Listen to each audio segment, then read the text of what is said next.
बिस्मिल्लाहिर्रहमानिर्रहीम। अस्सलाम वालेकुम guys, welcome back to my channel. आओ बनाए खाना। आज मैं बना रही हूँ टमाटो केचप। मेरे पास 2 किलो टमाटर हैं। मैंने लाल लाल टमाटर लिए हैं। इसको हमने अच्छी तरह से धो लिया है। अब हम इसको रफली कट करेंगे। आप चाहें तो उसको स्क्वायर काट लें, लंबाई में काट लें या चौकोर काट लें, एज़ यू विश। रफली आप इसको काट लीजिए तमाम टमाटर को। इसका अपर पार्ट हटा दीजिएगा। ये सीज़न है टमाटर का, बहुत अच्छे और जूसी टमाटर आए हुए हैं। ये देखिए, ये हमने सब काट लिया है। अब हम इसमें डाल देंगे 1 अदद प्याज।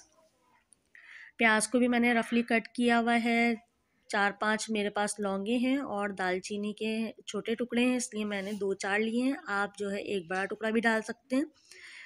1 टेबल स्पून मेरे पास है लहसुन अदरक का पेस्ट। आप चाहें तो साबुत लहसुन और अदरक भी इसमें डाल सकते हैं। इसको इतना पकाइए कि ये अच्छी तरीके से गल जाए। अब हम तमाम टमाटरों को बारीक पीस लेंगे। मैं हैंड ब्लेंडर से इसको पीस रही हूँ। आप चाहें तो ब्लेंडर में पीस लीजिए इसको। बहुत स्मूथ सा एक पेस्ट बनाना है। अगर आप लोगों ने मेरा चैनल सब्सक्राइब नहीं किया तो प्लीज़ सब्सक्राइब कीजिए। वीडियो अच्छी लगे तो थम्स अप दीजिए और बेल आइकन को करिए प्रेस, ताकि मेरी आने वाली वीडियोस आप लोगों को फ्री में मिलती रहें। ये देखिए, हमने इसको बारीक पीस लिया है। टमाटर आपने लाल लेने, हरे नहीं लेने। ये देखिए, गाढ़ा सा बैटर बन चुका है इसका। अब हम इसको स्ट्रेनर की मदद से छान लेंगे, ताकि इसके एक्स्ट्रा छिलके वगैरह या मोटा पल्प जो हो वो सब हमारा छन जाए। ये देखिए, इस तरीके से आप बारीक छन्नी से छानिए, बिल्कुल मार्केट जैसा केचप बनेगा। ये देखिए, इस तरह से इसका एक लिक्विड निकल रहा है। इसी तरह से हम तमाम बैटर को छान लेंगे। ये देखिए, हमने ये सब छान लिया। अब हम इसमें 1/2 कप सिरका डाल देंगे। फिर इसमें हम डाल देंगे 1/4 कप हमारे पास शुगर है, वो हम इसमें डाल देंगे। चीनी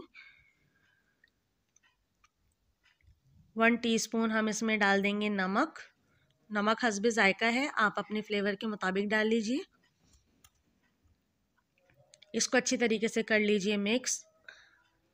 और अब हम इसको इतना पकाएंगे कि ये गाढ़ा हो जाए।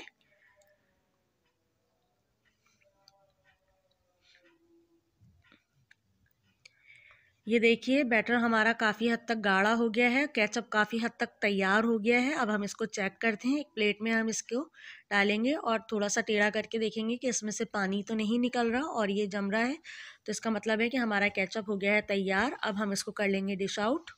ये देखिए, ये है इसका फाइनल लुक। आप इसको फ्रिज में स्टोर करके रखिए, ये 1 महीने से ज़्यादा चल जाता है। दुआओं में रखिएगा याद। नेक्स्ट वीडियो में मिलते हैं, तब तक के लिए अल्लाह हाफिज़।